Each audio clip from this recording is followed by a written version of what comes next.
Welcome, everybody, to this evening's Let's Talk About It discussion. This is a weekly session where we talk about a different topic that affects the Black community economically. And we're finishing up a series that we started 7 weeks ago, where I laid out what I recommend are the 7 investment strategies for Black economic power.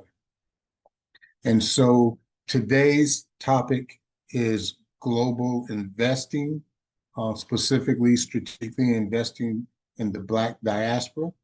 And as always, before we start, we're going to have to go through the disclaimer. And the disclaimer reads that this information is strictly for educational purposes only.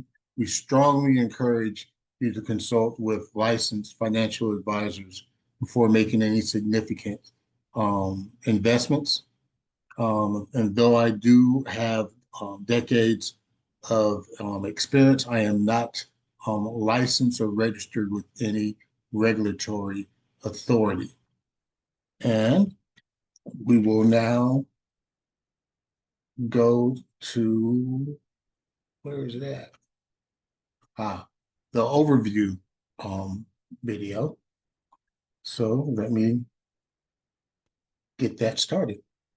In this explainer, we're going to do a quick crash course on a really powerful investment strategy. It's designed specifically for the African and Caribbean diaspora, and it's all about connecting purpose with performance. Okay, let's dive right in. Think of this as our syllabus for the next few minutes. We're going to start with the huge opportunity that's out there, then jump into the specific playbooks for Africa and the Caribbean. After that, we'll look at the actual tools you can use, and finally we'll get to the really exciting part, the incredible impact all of this can have. So let's kick things off with Module 1. Before we even get into the nuts and bolts of this strategy, we've got to start by understanding the sheer scale of the community we're talking about here. Just look at that number, 300 million. We're talking about a global nation of over 300 million people in the African and Caribbean diaspora. And that's not just a cultural force, it's a massive, even if it's often fragmented, economic power. So that leads to a really big question, right? With all this talent, all this wealth, and all this connection, what's the central problem, or really the central opportunity that this entire investment model is designed to tackle? And here it is. The real challenge, it's under coordination. So while individual wealth and expertise are absolutely out there, the solution is to shift from individual moves to collective power. It's about pooling resources. And that one simple shift does 2 amazing things. It reduces risk for everyone involved, and it unlocks access to much larger institutional-level investment deals that would be, frankly, out of reach for most of us on our own. All right, so let's get into the specifics. In Module 2, we're going to crack open the first playbook, and it's all about the high-growth sectors that are literally shaping the economic future of the African continent right now. What you're seeing here, this isn't your grandfather's African economy. We're looking at buzzing tech innovation hubs in cities like Lagos and Nairobi, solving local problems with tech that has global potential. Then you've got real assets. These are the real pillars of a modern economy, things like renewable energy and data centers. And finally, sustainable resources completely flips the script. It's about processing natural wealth right there on the continent to keep more of that value at home. Okay, building right on top of that, let's open our second playbook. Now we're shifting gears over to the Caribbean to look at its unique strategic zones for smart, sustainable growth. And you can see this is a super targeted approach. For tourism value chains, we're not just talking about big hotels. We're talking about keeping that tourist money right there in the local community through authentic cultural experiences. Then there's resilient infrastructure, which is absolutely critical, investing in things like climate-adaptive energy. And finally, agri-value chains are all about tapping into that global demand for premium products, moving from just selling commodities to building coveted brands. Okay, so we've talked about the where, Africa and the Caribbean. Now for Module 4, we're opening up the toolkit to really get into the how, the specific mechanisms and instruments that make this all work. At the absolute heart of all this is one core idea, cooperative group economics. It's really the engine that makes the whole thing go. It's a model where a community pools not just their money, but also their professional skills to get into better deals, actively manage them to create even more value, and then, and this is key, reinvest the returns to grow the whole ecosystem. So, what does that engine actually look like when it's running? Well, it's this 5-step cycle. You pull resources, make smart strategic investments, you actively create value in those investments, you reinvest the profits to get bigger and stronger, and through that whole process, you're empowering the community. It's this amazing, self reinforcing loop of growth and impact. Now, it's not all just about direct equity investments. There's another really powerful tool in this toolkit, especially if you're looking for stable, purpose driven returns. And they're called Diaspora bonds. Basically, what they are bonds issued by governments or development agencies back home, and they're marketed specifically to their diaspora. The money they raise goes directly into funding critical national projects. Think infrastructure, public services, the real building blocks of a country. And for you as an investor, this is where it gets really interesting. You get stable income and a way to diversify your portfolio, which is great for any financial plan, but you also get direct, measurable community impact and even a way to manage your currency exposure. It's a true win-win. All right, so we've got the strategy, we've got the tools. So in our final module, let's look at what actually happens, the results. This is where the numbers on a spreadsheet turn into real, tangible impact on the ground and where you can start to see how you might fit into this whole journey. Okay, just a quick but really important note here. What we're about to show you is based on an illustrative portfolio, so it's not investment advice. But what it is a powerful glimpse of what's possible when capital is coordinated with a clear purpose. So let's talk numbers, impact numbers. A single coordinated portfolio like this could create 2,500 local jobs. I mean, think about that. That's direct employment within the companies it supports. And it doesn't stop there. That same portfolio could also bring 450 small and medium-sized local businesses into new supply chains. That's spreading the wealth, making the entire local economy stronger. And then, look at this. On the infrastructure side, it could add 180 megawatts of new renewable energy to the grid. That's a game changer. That's literally powering a more sustainable future. So if this is all sounding pretty compelling to you, you might be wondering, what does the path actually look like for me? Well, it's a pretty clear 4-stage journey. You start with joining and getting verified, then you move into an education phase with primers and webinars, then you get access to a deal room with vetted opportunities, and from there, it's all about staying engaged with reports and community town halls. And here's a really crucial point. This isn't just about money, it's about expertise. There are key roles for different skills. So the question for you is, are you an operator with that seasoned business leadership experience? Are you an analyst, great at digging into the details? Are you a builder, an entrepreneur who can create value hands-on? Or maybe you're a connector who can open doors and build partnerships. There's a place for everyone. And that really brings us to the end of our little crash course and to this final central question. It's not just about what your money can earn, it's about what your money can build. So how can you align your own financial goals with a mission that's so much bigger? One that's working to build generational wealth, not just for one person, but for an entire global diaspora. All right. So let's jump directly into the presentation. Not a very long presentation, and then we'll have a discussion about the topic. So, global investment, strategic diaspora connections, right? As always, we're about practicing cooperative group economics. So this is a cooperative wealth strategy for African and Caribbean diaspora communities. And so why now? So there's no better time than the present, but because of technology, the internet, blockchain, AI, it's making the world smaller. And there are tremendous opportunities for us in the African diaspora to contribute not just money, but also our technical skills to building up Africa and the Caribbean. And so this is where also cooperative group economics reduces the risk associated with investing in projects in Africa and the Caribbean. Um, and we're doing it strategically, right? Looking at those industries, those projects that are in the emerging markets and that are also in the growth corridors. So let's start with Africa. There are some very high growth sectors and innovation hubs. So let's first look at the tech innovation hubs. Africa and its different nations has the ability to leapfrog technologies. So that means from going to having no communication system directly to a 5G and 6G wireless communication system. Don't have to worry about burying wires for communications or putting up telephone poles. It's all about using the latest technology and leapfrogging over old technologies. That also includes finance. This is probably one of the largest opportunities is the fintech.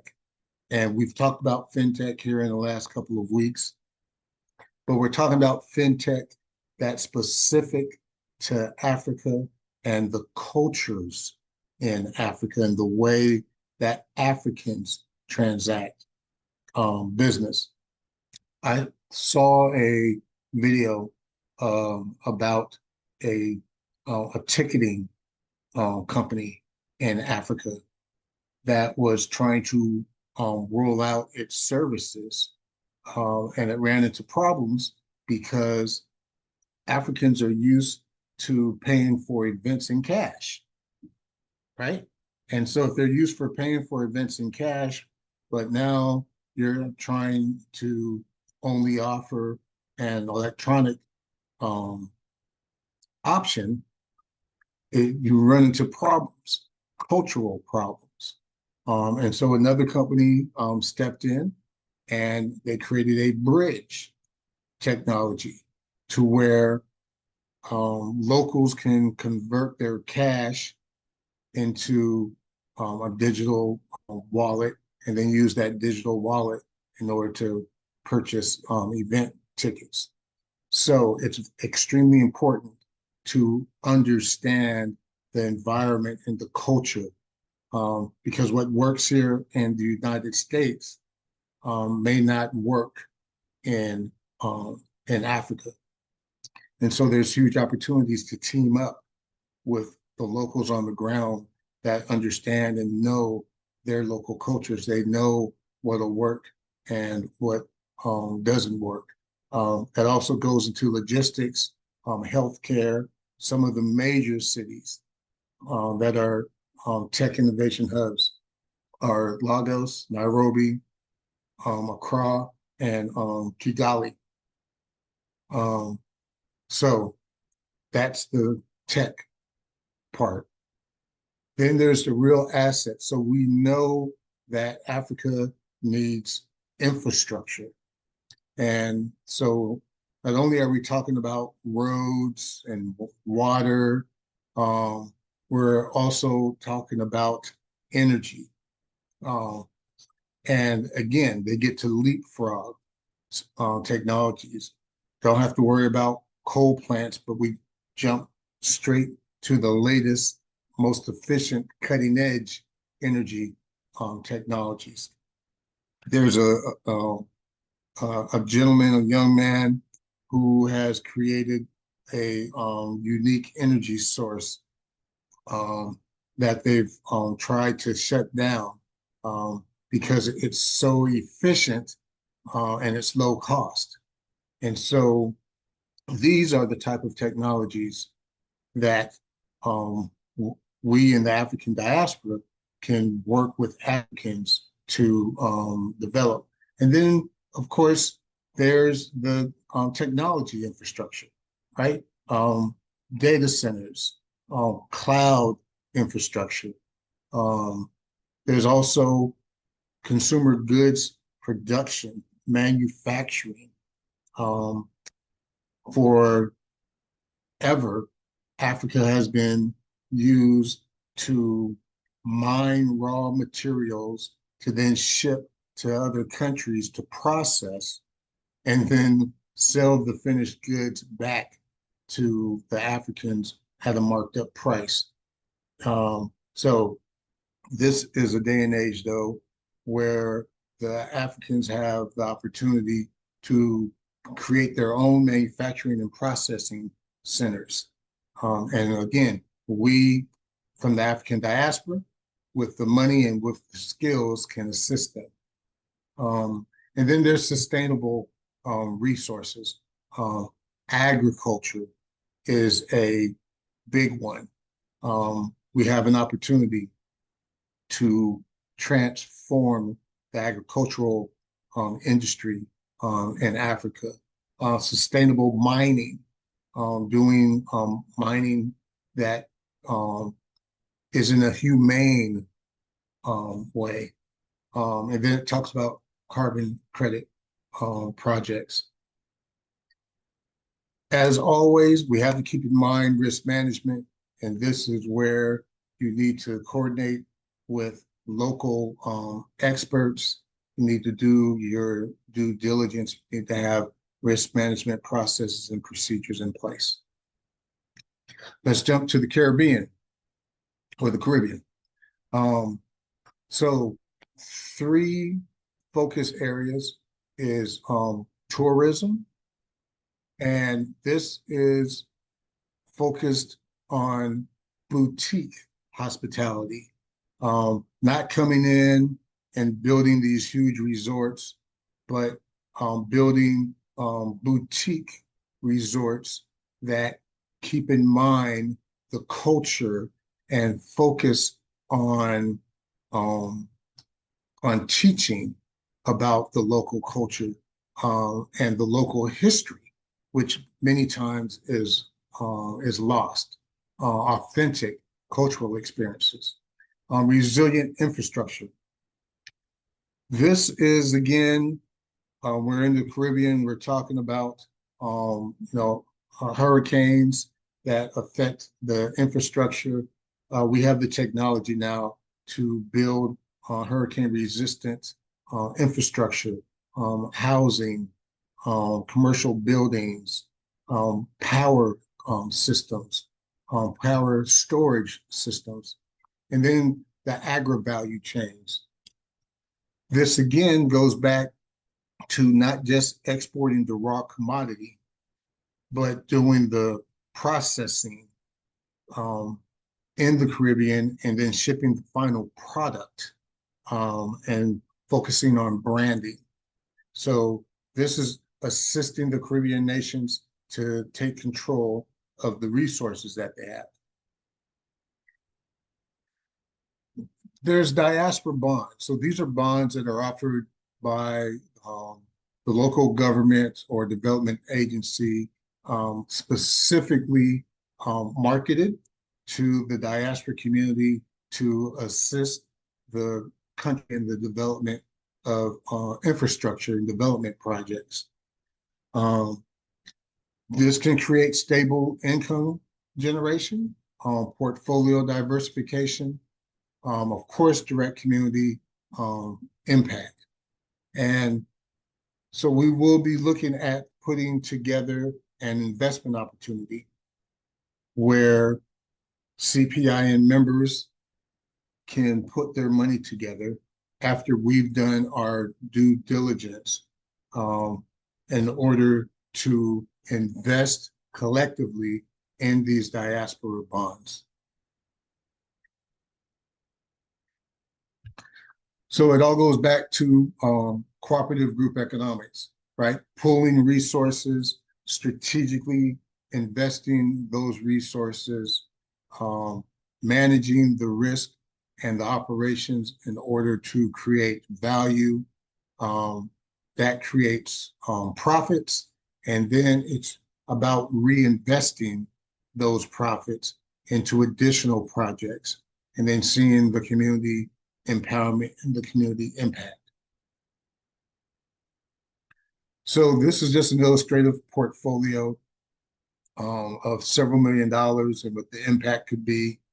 And so if we had a several $1 million fund and we allocated it to these different segments, Africa growth equity, Caribbean infrastructure, diaspora bonds, and even an opportunity fund, these are the type of impacts that we could see.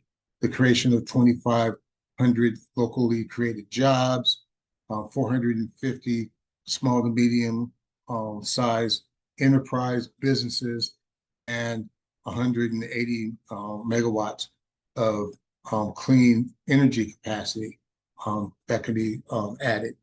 This is just for illustrative purposes only, but it shows the magnitude of what just a couple $1 million coordinated investment from the diaspora into Africa and the Caribbean, the impact that it could have. So how do you take action? If you're not a member of the CPIN, we invite you to join and then that become part of a community of like-minded people who practice cooperative group economics. It's not about one person maximizing their profit, but it's about maximizing the benefit to the community that you belong to. Then there's the education phase.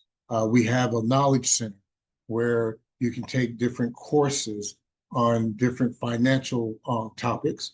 We want you to be better educated financially so that you can make better informed financial decisions. And then there's the investment opportunities. So we present vetted investment opportunities where you can pool your money together with other members, an investment of as little as $100, pool your money together, allowing you to partake in investments, private investment opportunities that you either typically wouldn't be eligible for because you're not an accredited investor, or you don't have the money because of the minimum amount to invest.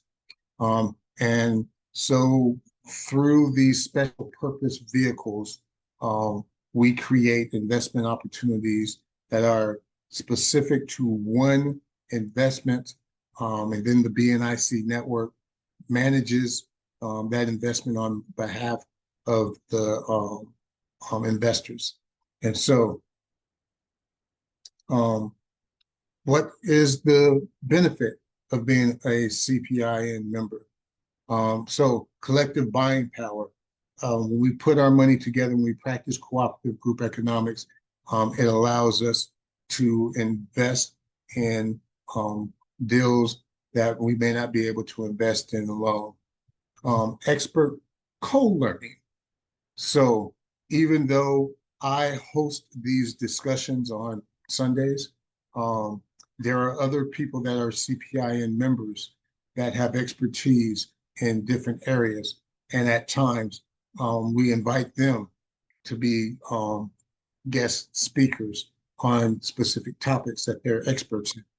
And in fact, I want to, I'm gonna ask Sally Holmes at the end of this presentation to talk a little bit about what she's doing in this area specifically about investing in the diaspora.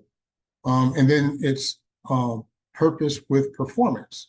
So it's investing with a purpose, and you're still making a profit, but you're making an impact. And it's not just about bringing money to the table, it's about bringing expertise. And the video talked about the different lanes that members can fit into, whether it's an operator, an analyst, a builder, or a connector.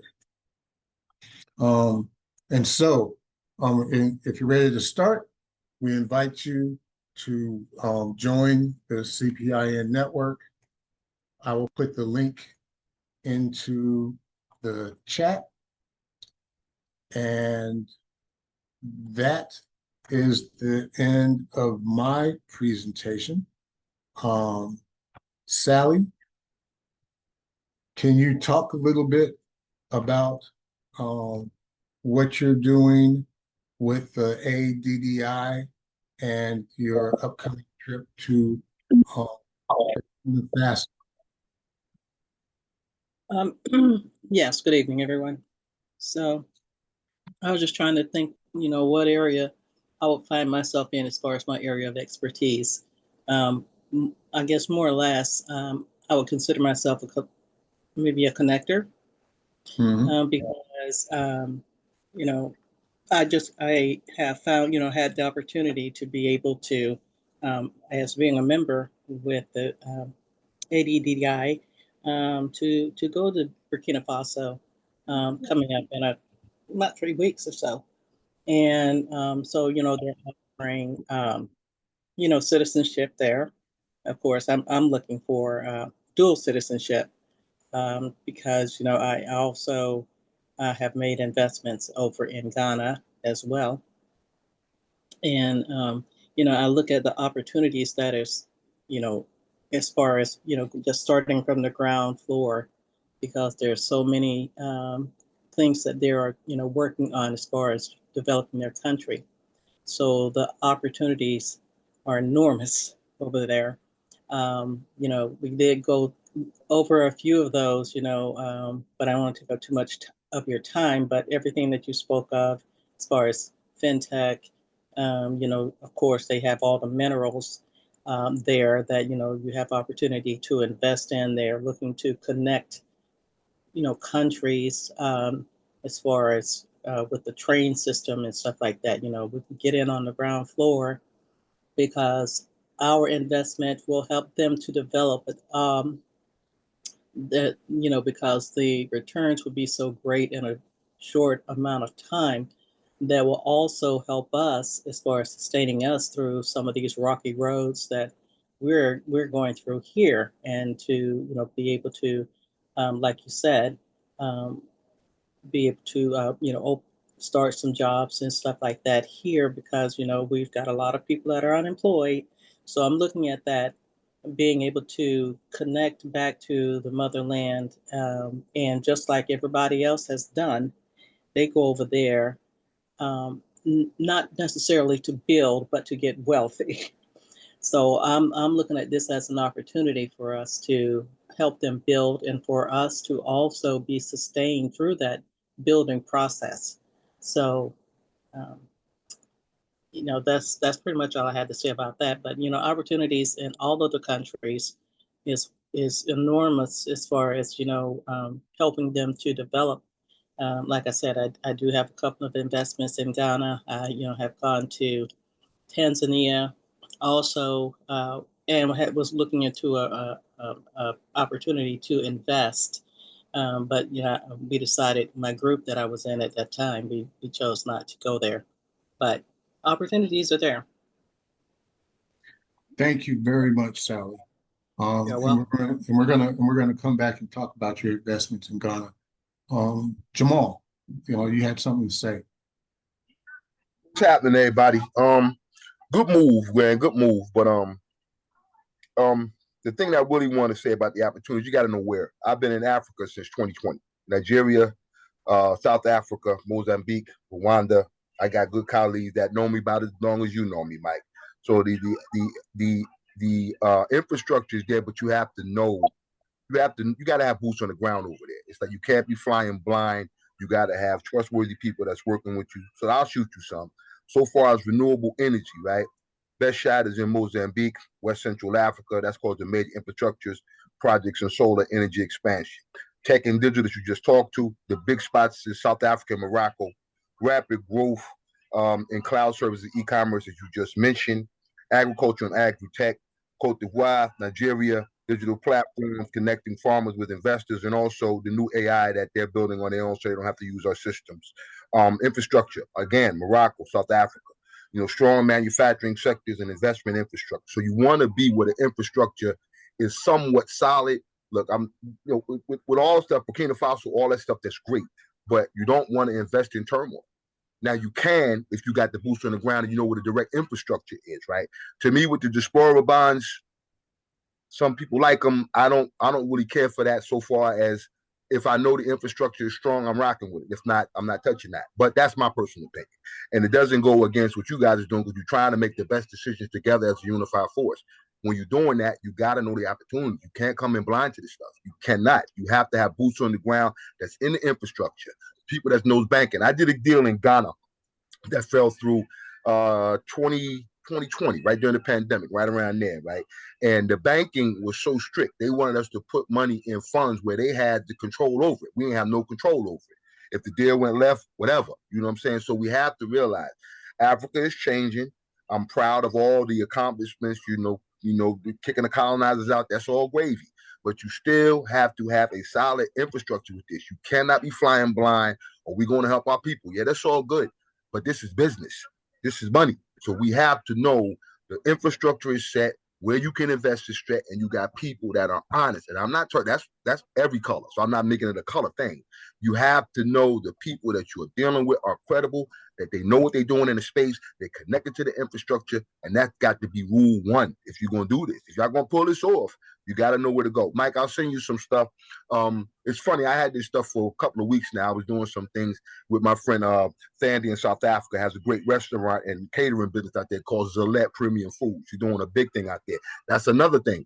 Finding the smaller businesses that have infrastructure where we can make them be bigger, where we can, help them get their boots on the ground, help them do some things. So I've done some things for Thandi so far, advertising with the stuff I do with AI, because I've known it for a long time. Bube Awanza in Nigeria, we want to do some things on shipping containers. I made them switch to the capsule homes because they have a great relationship with China. You know what I'm saying? So it has to be right, Mike. I'm digging what you're saying, and I like where you're going, but it got to be right. That's all I had to say. Glad to see everybody turn up for my man's beat. All right. Thank you, Jamal. So Sally, so you referenced your investments in Ghana. So tell us a little bit about that experience. Well, like Jamal said, you have to have boots on the ground, and and I have made what do you call that? I've made relationships, to where I have someone that's taking care of my home that I'm buying, because I'm looking to retire there. But since it's only there's a lot, it takes a lot longer process to go through getting your citizenship there in Ghana. And I do like what is happening over in Burkina Faso and how they're growing, and it doesn't take much of anything to get my citizenship there. So I figured, hey, let's go for that. I can have my home. I could still live there in Ghana, but I could have my citizenship there in Burkina Faso. So I have pretty much paid for one house, and I'm almost done paying for the other one, another 6 months or so, and I'll be done with that. And so, but that's my ultimate goal, is to live there at least part of the time, and in the process, look at what I can do to help them develop, as well as sustain me when I'm there, and do what we can here on the continent. But like I mentioned last week when we talked about this very briefly, one of the my main goal, as far as looking for citizenship there in Burkina Faso, and I think for those who can get their citizenship there, at least a dual citizenship, I'm looking at it as a more political, to where if things jump off really bad here, because every day it's just you just don't know what to expect, and if things get really really bad to where the way that the white nationalists want to pull our people back into slavery, the more of our people that are connected to Africa, the more leverage that we have to keep them at bay. So that's one of my main reason for wanting to do that, to at least be able to look at getting political asylum for our people here. So, but that's me. So, so you say you own one property in Ghana. Can you give us some details on that deal? Yeah, I just paid for that one. So it was a home that was being purchased by this elderly gentleman who could no longer keep up the payments. So the real estate company that I'm paying for my other home with um, gave me the opportunity to pick up where he left off. There was like a less than $10,000 on this 2 bedroom, 2 bath, brand new home. So since I already had the relationship as far as paying on it over time, that's pretty much what I did until I got it paid off. And now I'm looking at leasing that out. When we were doing really good over there as far as the African diaspora, I'm like, oh, this is great because I can just stay in the 2 bedroom home and I could just use my 5 bedroom home that I'm buying as a resort or a Verbo or something like that. So I'm not sure now that what Trump has thrown did a lot of stuff over here, how that is going on over there. But at least I'll have the 2 homes that I can have somewhere to stay, and then I still have some property um, that I have that I can grow food on. So at least I have somewhere to stay, and I can have grow my own food if I need to. And I have relationships in place that can help me with that process too. And so when did you initially um, establish the relationships in Ghana? So when I went in 2019, so it's the year of return. So that's when I went over and I spent about 3 weeks over there, and then the relationships that I had, I guess, started at that time, developed over the years. And then like 2021 is when I started looking at property. So that was my first investment with the property and like 2 acres. And then after a while, um, I used half of that property as a down payment on a 5 bedroom home that was already furnished by the same realty company that I used. So that and I've just been using this one realty company. So that's basically, the another good relationship that I have. So that's how I've been able to work through that. All right, thanks a lot. Hey, Mhm. go ahead, Leroy. Okay, I spent 10 years in Ghana, Mhm. and I know about the infrastructure, and I know about um, the trust. I also know about the deed. Ghana and I guess some African countries have a strange system of deed. You think you have it clear, Mhm. and then all of a sudden you realize that it's sitting on someone else's property. And I know that you've already checked out, Sally, the different things. Uh, Probably I would be a multi-millionaire if I had the right infrastructure and information. I did trust some people, um, actually pastors, um, who I won't go into that story because there are some books I will be writing. One I've already written, Africa, the Other Side. Mhm. But I would basically say, as Jamal has said, uh, and I know Sally has already checked it out, but I was sitting in the bank one day, and the bank was trying to wiggle their eye at me to let me know that the person that I'm sitting with, who is a pastor, is a person that I cannot trust. And it was all tied into his family and everything. So I've been going from 2010 until 2020. The last time I was there was in 2020. I go back until I can do what Sally is doing, and that is to be more independent. I actually live with the people, and I got a chance to know them. So I thought I did. But anyway, I was stopped from that point, and I'm really excited about this because, like I said, I've gone through uh, the hard way part of it. Sounds like Sally has gone through some of the better routes, but I still have lots of friends there.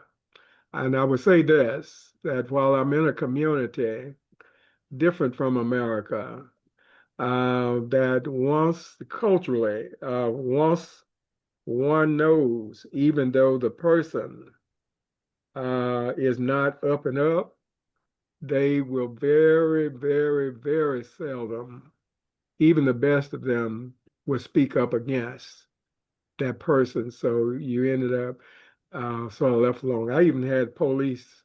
I lived with one of the police officers. And I knew on that day that the person that I trusted was being investigated by the police officers. I didn't know the police officer at that time. I met the police officer through, he was investigating this family. And I became good friends with the police officer, and I'm still friends with him. But the problem is that regardless of whether it's the police officer or whether it is the attorney or whatever, I have found that it's very, very challenging. And so I really want to follow Sally in terms of her own experience, and I'll stop there. Yeah, Oh, and it's very important. This thing called trust, and um, you know, there are good people and bad people everywhere in the world. Um, Even in your own local markets, um, we run into challenges, and um, and so um, due diligence, risk management is extremely important, um, especially when you're dealing in other countries where the cultures are different, the laws are different. Um, so we have to really be on our risk management game. And Hey, Michael, this is before, Tim. Let me, if you don't mind me jumping in. yeah, go ahead, Tim. I was going to have you go next, and then Lola. Okay, well, I've done deals in almost every single country in Africa, all kinds of deals. Not just, well, I've done telecommunication deals, infrastructure deals. I'm doing AI deals now, but even deals way back in the day when I was in Gambia and we were doing chicken farms. So there's all kind of things. Now, you're talking tonight about foreign direct investment. And that's fine. That's the biggest risk of all ways of doing business in Africa is to invest your money directly or even in any kind of way.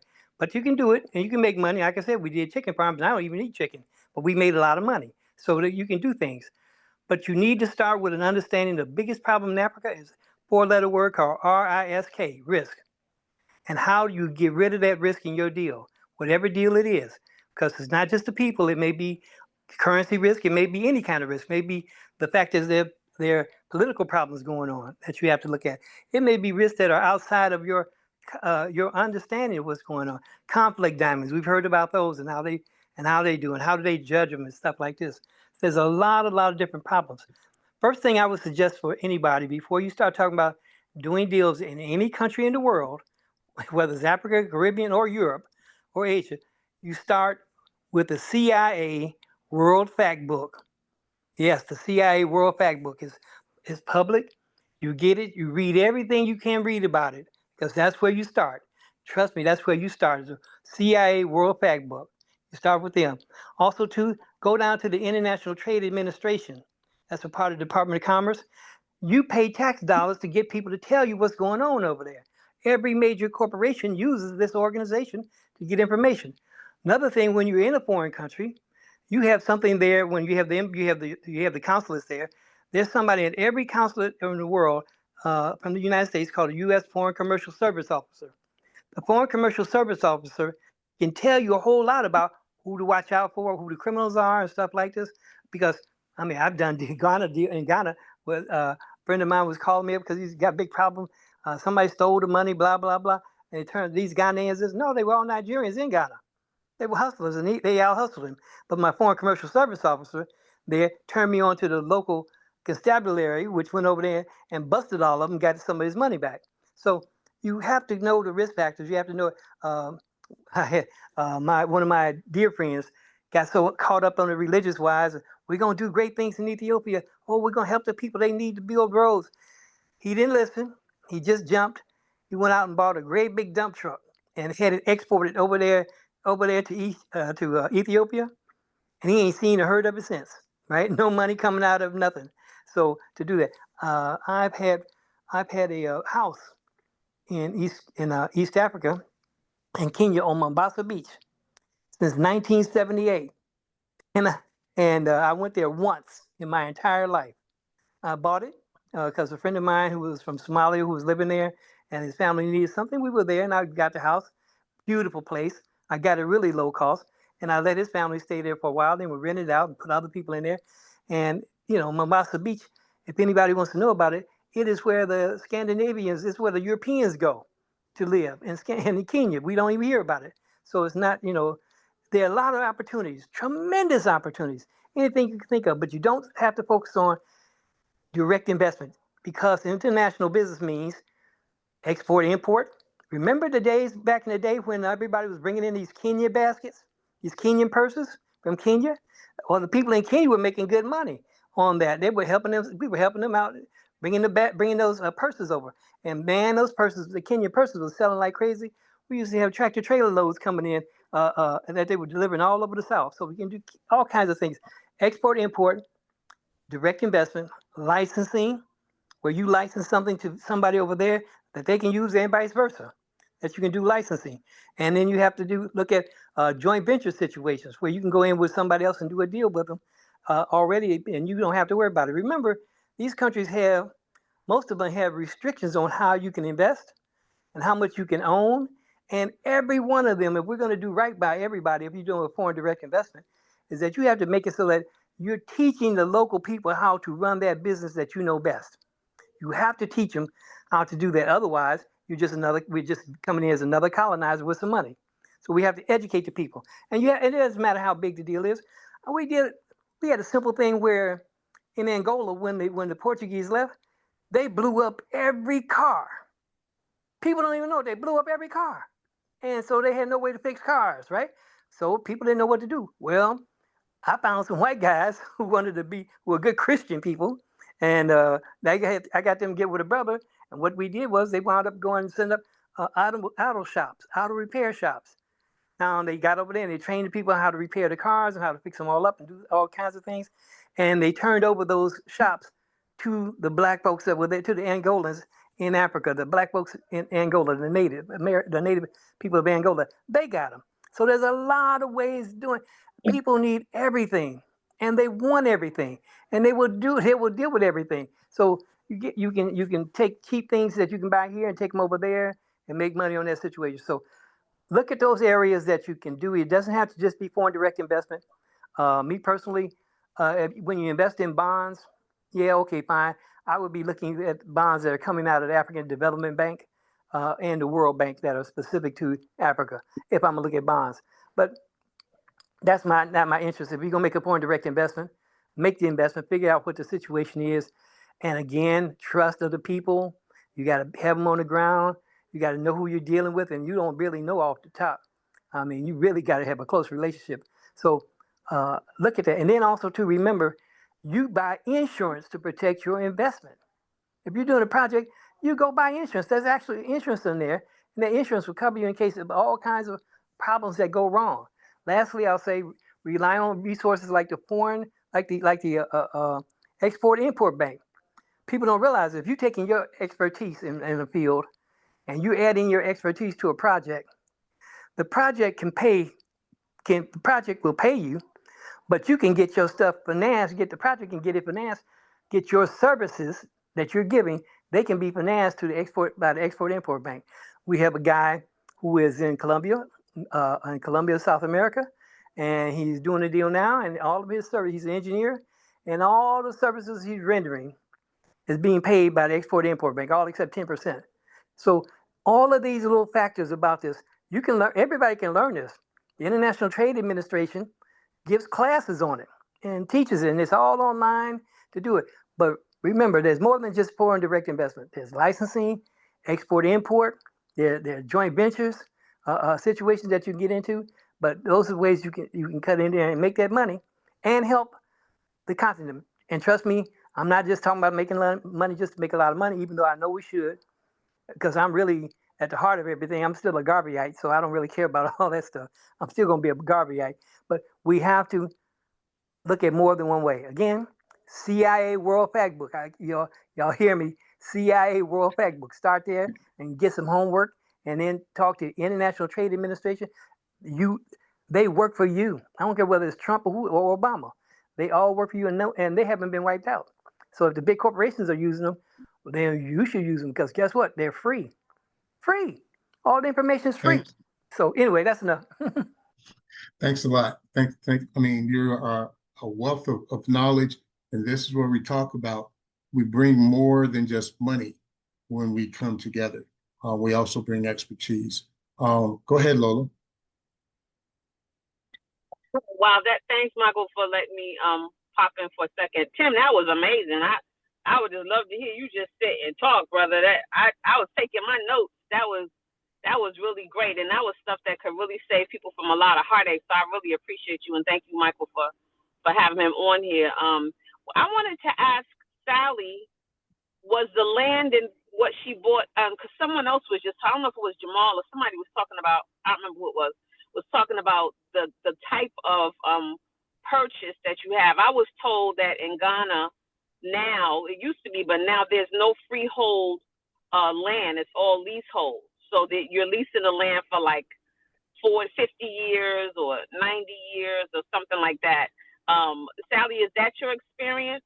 Is it leasehold property that you have? No, it's like the country of Ghana. They give the realty company. It's not out in the rural areas. It's in Accra.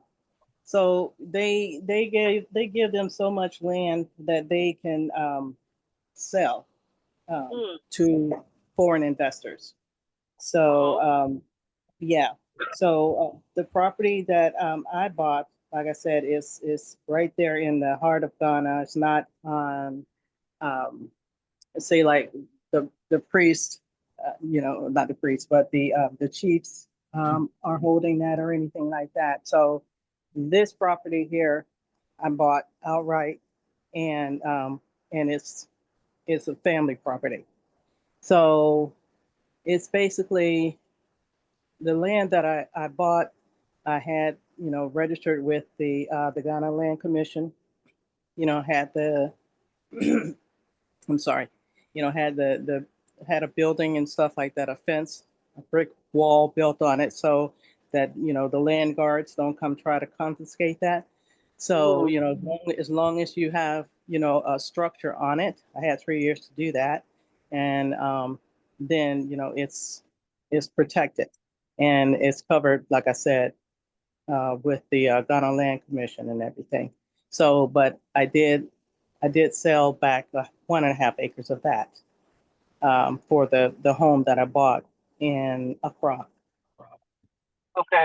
All right. Thank you, Sally. I appreciate you. Because the young lady that I have been talking to, Kia Braxton, I know she's doing real estate there. She was a real estate agent here in Maryland, but she's been over there now for almost 2 years. And she was telling me, because she's out further, she's out on Cape Coast. Right. And that's where she was. And I forget the name of the other place she said, but it's out in the Cape Coast area. But it's probably different, I'm sure, completely than in Accra, if you're in Accra. But they do have that where you have the lease. You can lease it for 99 years. Basically, with the chiefs and everything like that, and everybody in the village has to be in agreement for that. Right. Okay. Thank you. I appreciate you. Thank you, Michael, for letting me ask the question. Sure, no problem. Thank you for coming and being part of the discussion. Lorraine, I know that you had your hand up. Yeah, I was curious, and you might have already answered this when you were going through like the sectors, but I probably missed it. Um, did you cover like the real estate investments? Are you in building up like neighborhoods or land ownership? So, Yes, it's in a pretty decent neighborhood, and there is one that basically the smaller home is in a smaller development, but yeah, they're in a pretty decent area. yeah, Oh, They're so yeah. so I did not specifically cover residential real estate investments in this presentation. Um, I did talk about infrastructure in general, and so as part of that infrastructure, real estate development does fall underneath that.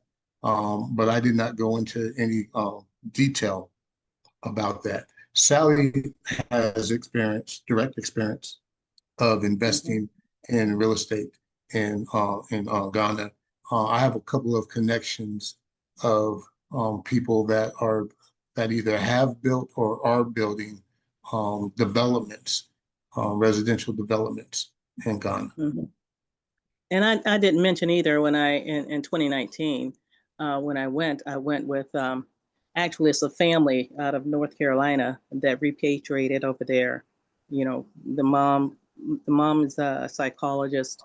The son actually is a professor at the Ghana University, and then the daughter, she's a business owner. She pretty much she does business, and um, the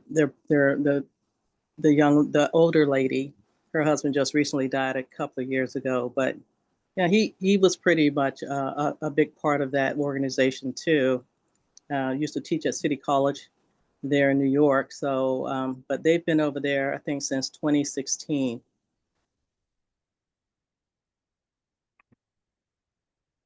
So, And then, uh, and looking at the possible, sorry, I'm going to just get through this, and looking at the possible investment in Burkina Faso, being a part of the organization with the ADDI, and the opportunity to also be able to invest in their investment bank. They're going to open an investment bank and have opportunities where you can just put in a small amount and just put money in there over time to basically do what we're doing here as a CPIN, to be able to collectively at some point invest in something larger.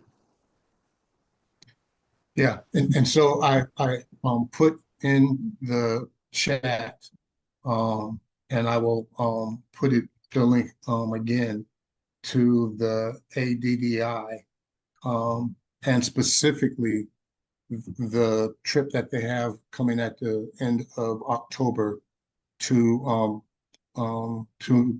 Burkina Faso. Um, the ADDI is a great organization. They're Mhm. practicing cooperative group economics. Mhm. It's all about the diaspora investing. And so I encourage you to check them out, to become a member, and they have different projects. You know, so there's a lot of like-minded people throughout the world that want to practice cooperative group economics. Um, so with that, we are at an hour. Are there any additional comments or questions on this topic?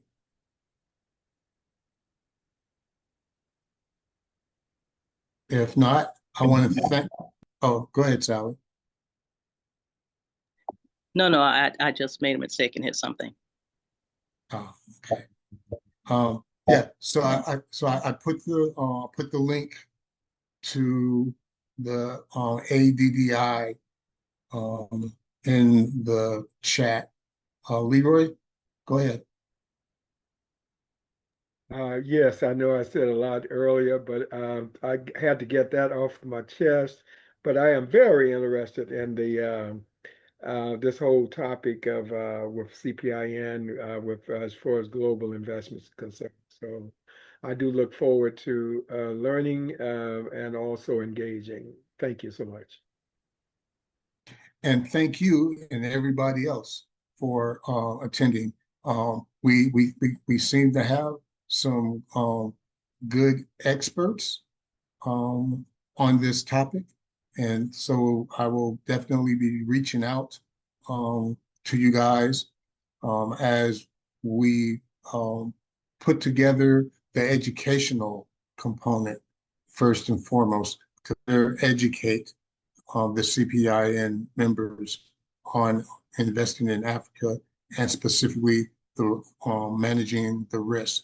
We've already had one let's talk about it discussion about it, but this seems like a very hot topic. And so definitely once Sally returns from her trip in November, we're definitely going to have her come and be a featured speaker about her recent experience. So I want to thank everybody for coming. We're here every Sunday, 5 p.m. on the West Coast, 8 p.m. on the East Coast. It's called Let's Talk About It, where every week we talk about a different topic and how it affects the Black community economically. And I invite you back and I invite you to bring a friend. With that, everybody have a blessed night and stay safe.